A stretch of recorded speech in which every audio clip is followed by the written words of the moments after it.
A narration of the Unfettered Mind by Takuan Soho. Forgive me if I mispronounced it. We're going to start with the second portion, the clear sound of jewels.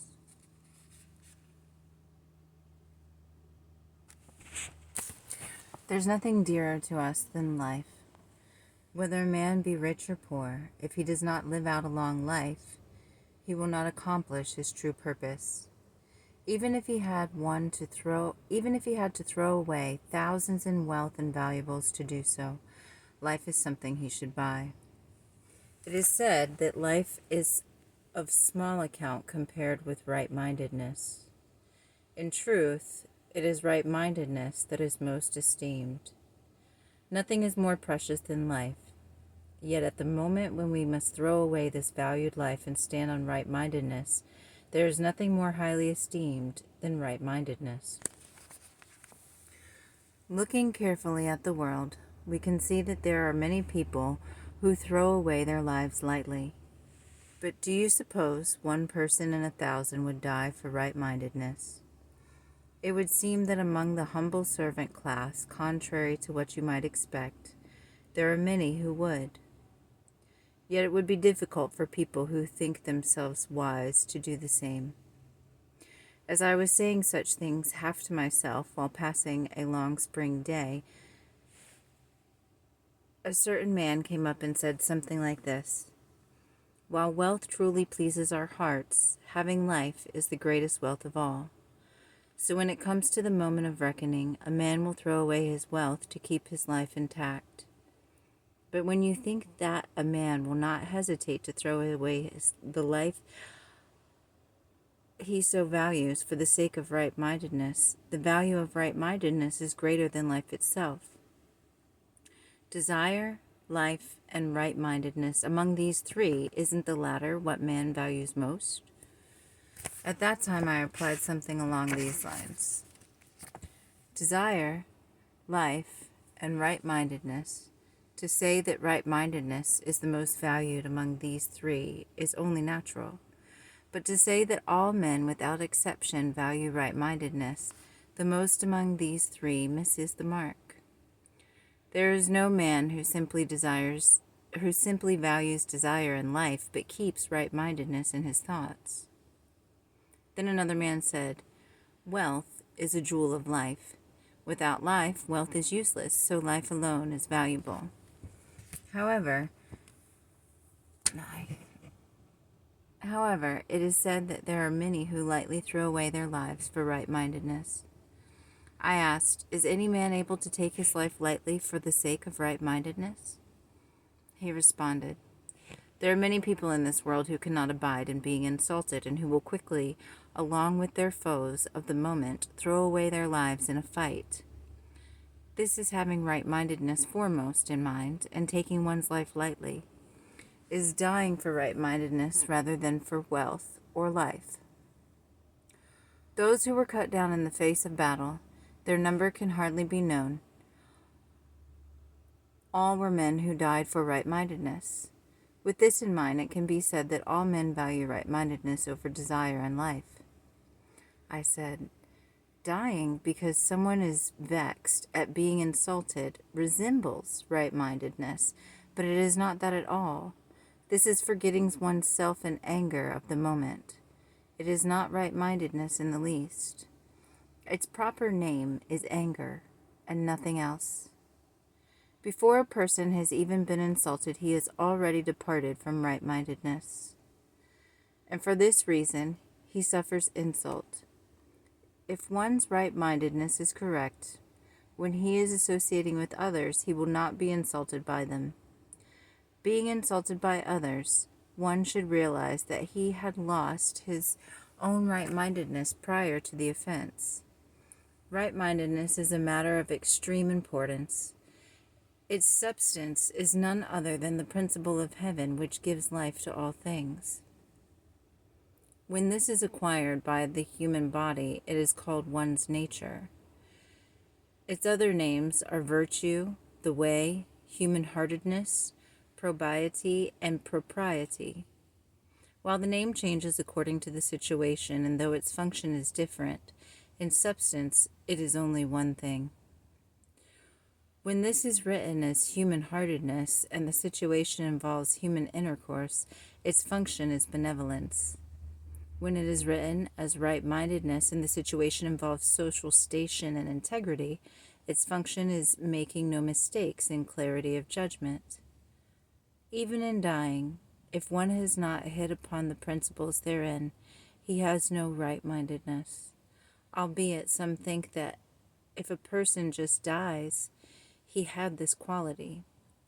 Right-mindedness is considered to be the substance devoid of perversity that is the core of the human mind, and is using the straightness in that core of the mind as a plumb line.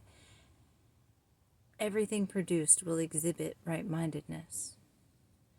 Disregarding this core and dying because of desire is not a right-minded death. As for those people we mentioned who die for right-mindedness, can there ever be 1 in 1,000 who would truly do so? In regard to this, from the time one has been taken into Daimyo's service, of the clothes on his back, the sword he wears at his side, his footgear, his palanquin, his horse, and all of his material, there is no single item that is not due to the favor of his lord. Family, wife, child, and his own retainers, all of them and their relations, not one can be said not to receive the Lord's favor. Having these favors well impressed on one's mind, a man will face his Lord's opponents on the battlefield and cast away his one life. This is dying for right-mindedness. This is not for the sake of one's own name, nor for gaining fame, a stipend, and a fief. Receiving a favor and returning a favor. The sincerity of the core of the mind consists solely of this. Is there 1 person in 1,000 who would die like this? If there were 1 person in 1,000, then there would be 100 in 100,000. And for any eventuality, there would be 100,000 men available. And for any eventually, there would be 100,000 men available. In truth, 100 right-minded men would be hard to find. Regardless of the approach, whenever the country was in disorder, there might be 5,000 to 7,000 corpses after a battle. Among them were men who met the enemy and made names for themselves. Others were struck down by the enemy without anyone's noticing. All of these men would seem to have died for right-mindedness, but many of them did not. Many died for name and for profit. The first thought is of doing something for fame, the second is to think of establishing a name, and latter of receiving land and coming up in the world. There are people who accomplish noble feats, attract fame, and come up in the world. There are those who die in battle. There are among the older samurai those who would make a name for themselves in the next battle so as to leave it to their descendants in their old age. Or if they did not die in battle, they would try to leave both name and estate. All these take their lives lightly, but all are concerned with name and profit. Theirs is a hot-blooded death born of desire. It is not right-mindedness. Those who receive a kind word from their Lord and devote their lives to him also die a death of right-mindedness, but there are none who value right-mindedness even though it is what should be valued most. So those who throw away their lives for desire, and those who hold their lives dear and expose themselves to shame, belong with those who take right-mindedness lightly, whether they live or die. Chi Ying and Chi Yu Chiu died together for the sake of right-mindedness. Po Ai and Shu Chi were men who thought deeply about right-mindedness and lamented the fact that a vassal would kill his own king. In the end, they died of starvation at the foot of Mount Shu Yang. In seeking out men like these, we find there weren't many even in antiquity. Even more so, in today's wayless world, there are likely none who, valuing right-mindedness, would lightly toss aside both desire and life. Usually people throw away their lives for the sake of desire, or they hold their lives dear and cover themselves with shame. None know a hair's tip about right-mindedness. All men put on the face of right-mindedness, but they do not truly think about it. Because of this folly, when some unpleasantness is visited upon a man, he is unable to bear it and spits out words of abuse. The object of these words is then mortified and proceeds to throw away his life in retaliation. This man is not only lacking in right-mindedness, he reeks of desire. To think that I can perpetuate some unpleasantness on a man and avoid his verbal abuse, this is nothing but a manifestation of desire. It is the kind of passion involved when a man gives someone a rock, and if the person gives him gold in return, becomes his friend.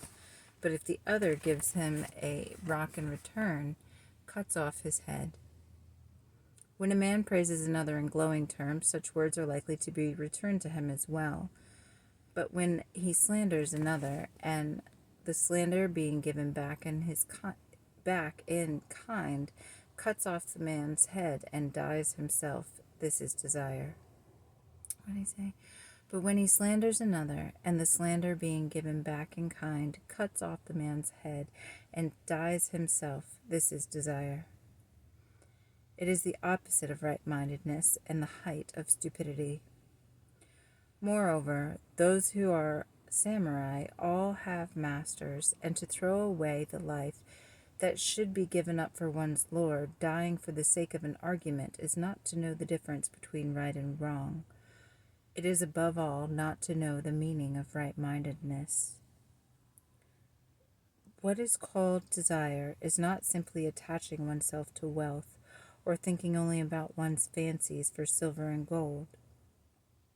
When the eye sees color, this is desire. When the ear hears sounds, this is desire. When the nose smells fragrance, this is desire. When a single thought simply germinates, this is called desire.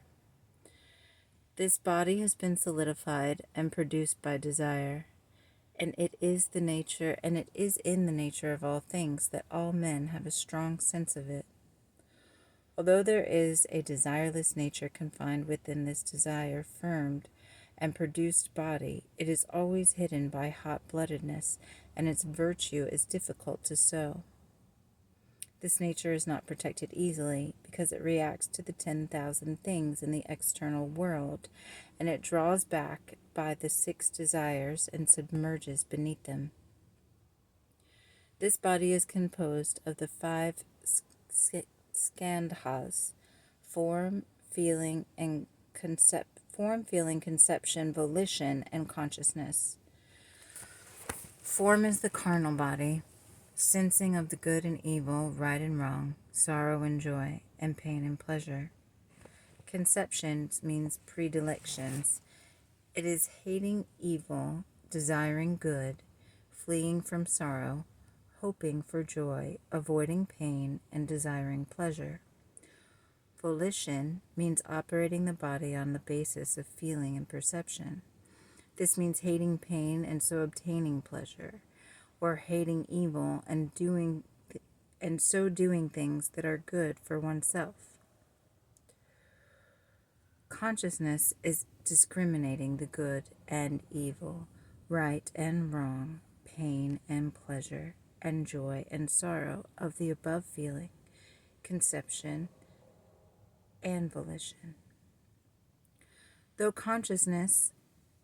Through consciousness, evil is known to be evil and good to be good, pain to be pain and pleasure to be pleasure.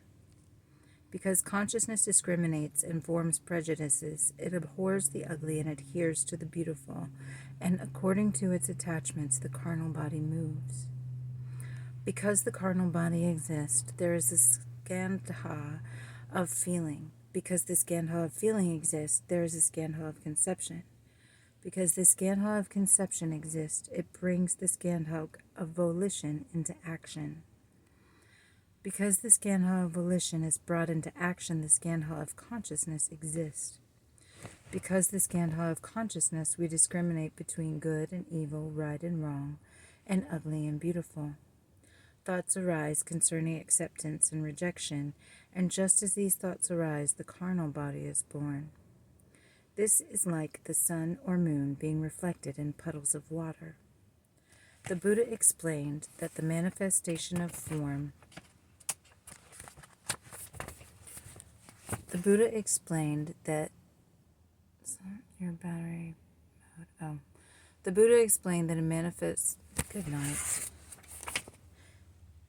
The Buddha explained that the manifestation of form in response to the material world is like the moon in the midst of the water. Form, feeling, conception, volition, consciousness, then from consciousness back to form. If these are condensed over and over again, the linkage of the 5 skandhas according to the flow of the 12 links in the chain of existence, having received this body, begins with a single thought of our own consciousness. Consciousness is therefore desire. This desire, this consciousness, gives rise to the body of the 5 skandhas. As the entire body is something hardened by desire, when a single hair is pulled from the head, thoughts of desire will arise. When you are touched by the tip of a finger, thoughts of desire arise. Even when you are touched by the tip of a toenail, thoughts of desire arise. The entire body is solidified by desire. Within this body, solidified by desire, is concealed the absolutely desireless and upright core of the mind. This mind is not the body of the 5 skandhas, has no color or form, and is not desire. It is unwaveringly correct and is absolutely straight. When this mind is used as a plumb line, anything done at all will be right-mindedness. This absolutely straight thing is the substance of right-mindedness. Right-mindedness is the name added temporarily when it manifests itself in external affairs. It is also called human-heartedness. Benevolence is its function. When we indicate its substance, we say human-heartedness. Benevolence is a designation we give it temporarily. Human-heartedness, right-mindedness, proprietary wisdom, and the substance is the same, but the names are different. These things should be understood as the core of the mind. It is for this reason that the way of Confucius is said to be the sincerity and sympathy. Sincerity is the same as the core of the mind. Sympathy is the same as like mind or oneness. If the core of the mind and like-mindedness are achieved, not 1 in 10,000 affairs will ever turn out poorly. Even though one may say such things, if a man has not been enlightened, you may explain for 100 days, and he may listen for 100 days, but he is little likely to gain the way.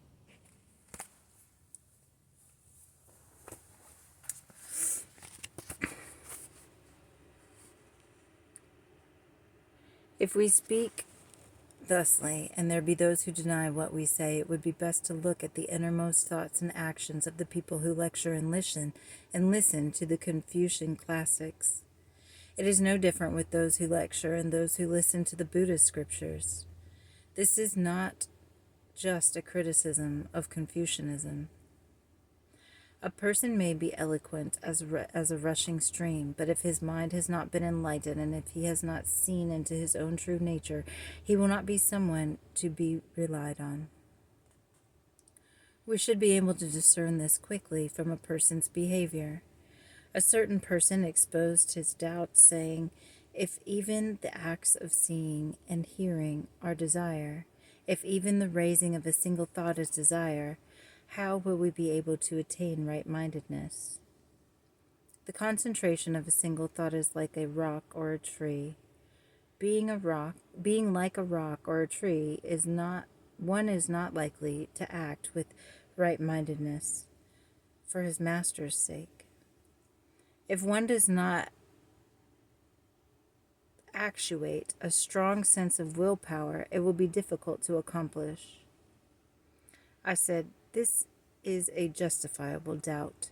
With no thoughts in mind, one will run neither to the right nor to the left, will climb neither up nor down, but will only go straight ahead. When a single thought just barely arises, one will run to the right or to the left, climb up or down, and finally arrive at the place of his desire. This is why it is called desire. The virtue of the unwaveringly correct is hidden. If this desire is not put into action, one is not likely to achieve either good or evil. Even if you have a mind to rescue a man who has fallen into abyss, if you have no hands, you will not be able to do so. Again, if a man has a mind to push someone into abyss, if he has no hands, he will not be able to do so. I just read that twice.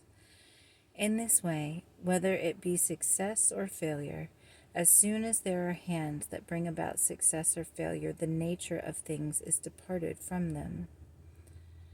One borrows the strength of the desire, while the other succeeding or failing, and when he considers the unwaveringly correct and straight mind to be his plumb line, and acts according to it, success and failure are still matters of that strength. But if one does not stray from this plumb line, it is not called desire, it is called right-mindedness. Right-mindedness is none other than virtue. Consider the core of the mind to be a wagon, with willpower to be carried about in it. Push it to a place where there can be failure, and there will be failure. Push it to a place where there can be success, and there will be success. But whether there is success or failure, if one entrust himself to the straightness of this wagon, the core of the mind, he will attain right-mindedness in either case. Serving oneself from desire and being like a rock or a tree, nothing will ever be achieved. Not departing from desire, but realizing a desireless right-mindedness, this is the way. Among the gods, there are those who are famous and those who are unknown. Sumiyosho, Tamashushima, and Kitano and Hirano are all famous gods. When we simply speak of the gods, we mean the ones whose name we do not know. When we speak of worshiping and revering the gods, we do not make distinctions among the names of this Sumiyoshi, Tamashushima, and Hirano and Kitano. We worship and revere the gods regardless who they are. When the god of Kitano is worshipped, the god of Hirano is left aside. If the god of Hirano is being revered, Kitano is put aside. Limiting one god to one location and other gods are not considered to be of value. The particular god is revered exclusively, or this one is worshipped and the other discarded. When we speak of the gods, we do not limit them, one god to one place. This would not be establishing the way of the gods. The way of the gods is established when we worship the gods no matter where we are or what god we may be facing. We should speak of this in connection with the way of the Lord and retainer. Lord means the emperor, and retainer means the retainers of the emperor. Lord and retainer are not words used for people below these in rank, but for the peasant we will use them in that way. Among the lords there are those who are famous and those whose names are unknown. Among retainers as well, there are likely those who are famous and those who are not.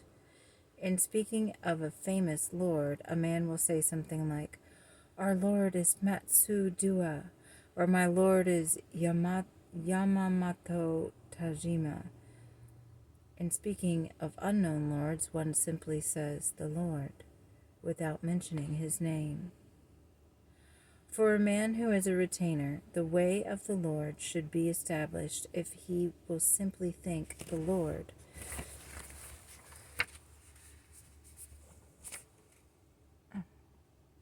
And for the Lord, if he will simply think the retainer, the way of the retainer should be established. Long ago it was said that a wise retainer does not serve two lords. This is meant that it was thought that a retainer would never have two masters.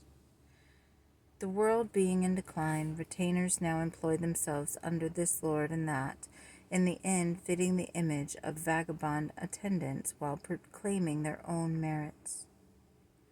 Such are the times in which we live. A lord, saying that he is not pleased with one man or another, will drive the man from the household and heap shame upon him. This also puts the way of the Lord and retainer, master and servant, in disorder. If a retainer does not serve in a number of clans, he should think of his master as being the one and only. This means that the Lord will be an unknown Lord, for if he is unknown, the way of the Lord will be established. If he serves in clan after clan, he should think of that Lord as the Lord, and this Lord as the Lord. In the way he will think of the Lord with great devotion, and even though the clan may change, his mind will not. Thus the Lord will be the one and the only from beginning to end. If a man thinks my Lord is Matsudua, but he is really a lout, while he is receiving a stipend or a fief, and coming up in the world, his mind will not be thinking of the Lord at all. When he next employs himself under Lord Yamamoto Tajima, the same mind will follow along with him. Thus, no matter where he goes, he will never understand the meaning of the word Lord is not likely to prosper. Therefore, it is better to not inquire who this Lord or that might be, but to simply think the Lord, and to consider right-mindedness towards him without mentioning his name. Oh. If this is done, and if one serves the Lord with thoughts, never stepping in front of the man or even treading on his shadow, the entire time he is receiving his support, whether it be 1 month or 1 year or even 10 years, though he serve in many clans, the Lord will be only one. The Lord, though there be a turnover of retainers, should not meddle with the way of the retainer. He should have love and sympathy deep in his heart, and should not make distinctions between newcomers and old-timers, and should act with great charity towards all. In this way, the retainers will all be without names. The Lord will be without name, and the way of the Lord and retainer, master and servant, will be established. There should be no distinctions made between the new retainer who has just begun serving today and the old-timers who have been employed for 10 to 20 years. All men should be treated with love and sympathy, and each man should be thought of as my retainer. It is likely that stipend and fief will differ considerably, but there should be no distinctions within the mind of human-heartedness and love. Even if a retainer has just begun his employment today, the meaning of thinking the Lord will not be found in thinking today's Lord. Is not this the way of Lord and retainer? Li Po said, "Heaven and earth are the wayfarer's inn of the 10,000 things. Fleeting time is the traveler of 100 generations. This floating life is like a dream. How long will our happiness last? The ancients lit lamps and amused themselves at night. Truly, there was a reason for this."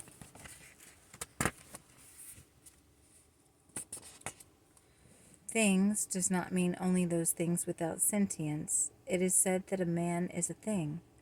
The space between heaven and earth is the inn for the traveling back and forth of both men and things. In the end, there is no standing still for either men or things. The passing of time is like the unending passing of the traveler, and the gradual passing of spring, summer, fall, and winter has not changed for 100 generations.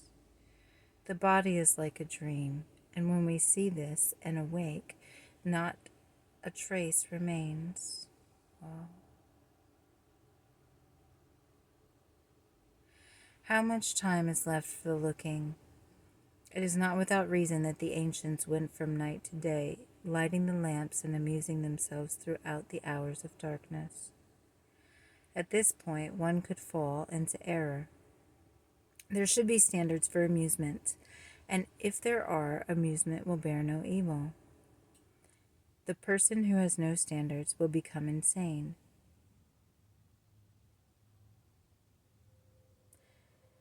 The person who has no standards will become insane. If the one amusing himself does not fall into error, he will not go beyond these standards. What we mean by standards are generally fixed limits in regards to all things. Like the joints in bamboo, amusement for the most part should have limits. It is not good to go beyond them. The court nobility has amusements of the court, and the samurai class has the amusements of the samurai, and the priest have the amusements of priest. Each should have their amusements accordingly. It could be said that involvement in amusement unbecoming to one's station is erring in one's standards. For the court nobility, there is Chinese and Japanese poetry in the wind and stringed instruments. With these, they will pass from night to day, and there should be nothing wrong. It is reasonable that the samurai class and the priests, too, should have their own appropriate amusements. I think my battery's going to die, so we're going to stop on page 60. There's quite a bit more here before the next section of the book, the Annals of the Sword, but we'll get back to it. Stopping on page 60, the Unfettered Mind.